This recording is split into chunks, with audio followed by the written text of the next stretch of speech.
What are the things you miss the most when you're in like deep into the Walking Dead territory? Cool air. What do you miss? Lack of mosquitoes. Yeah, we shoot out in Georgia. We're in the woods, so anything city related is kind of not around us. But I don't really miss any of the city, to be honest. I've kind of become a country boy. You know what you miss? You miss street tacos. I do miss street tacos. Found street tacos yesterday, and Yeah. they're excellent. And we've been just talking about them. They don't have those in Georgia that we found. Next season we know is Andrew Lincoln's last season. What was it like when you guys found out the news? We've known for a long time. The thing is, no one's trying to replace Andy or Rick. That's not doable. I've shared a trailer with that guy for 9 years. He's the first person I talked to in the morning, the last person I talked to at night. He's one of my best friends, so I'm just going to miss him more than anything.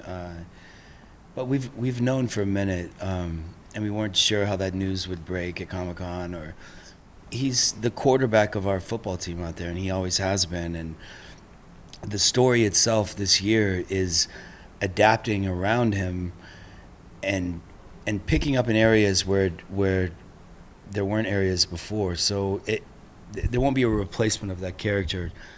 The story will change, which is exactly what I think the show needs right now. Angela Kang is killing it as our showrunner right now. She's always been my favorite writer.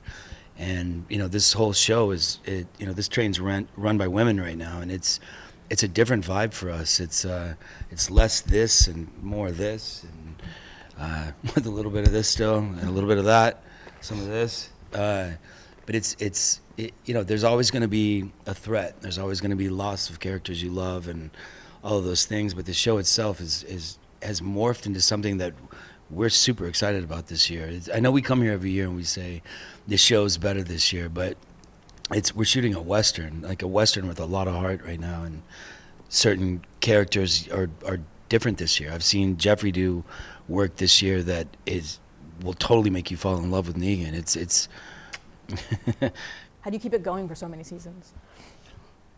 I think this year in particular, the last 2 years has been very much, I think, about the big bad that's come in, and we found out that people aren't they're as dangerous as the zombies. And I think this year there's been a little bit of a story shift, which has been very exciting for us. I mean, even just reading the first script of this season, it took on such a different way of storytelling and a different tone.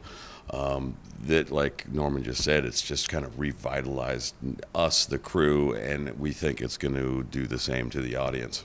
What are you most looking forward to people seeing? Well, there's new characters coming in this season, as you saw from the trailer. There are certain conflicts that have hung in the air in different areas for years now on this show. Those are coming to a close.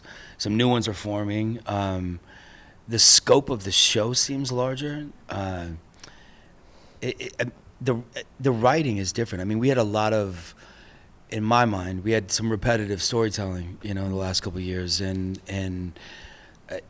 there's none of that now. It's a fresh new take on the show in the same environment. It's beautiful to watch. It's heart wrenching, and it's scary in a different way. There's an emotional level to the scariness that is new. It's hard to describe, I guess. And it's also really cool that some of the characters that the audience has fallen in love with over the years, like the Daryl and the Carol of it all, these characters are back together. There's scenes with them that have some weight to them that the audience has been clamoring for forever. So knowing that and reading the scripts and seeing these guys work, it's cool. It's a new thing, and it's gonna be fun for everybody. Oh, great. If you can give your characters their ideal happy ending, what would it be?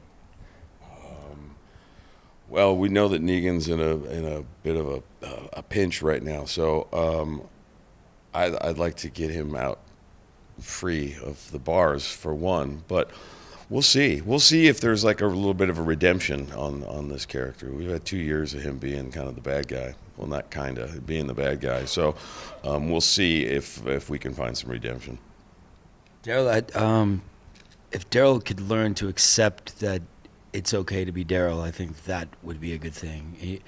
And I think that's happening this season in ways that hopefully end up where he's comfortable being himself.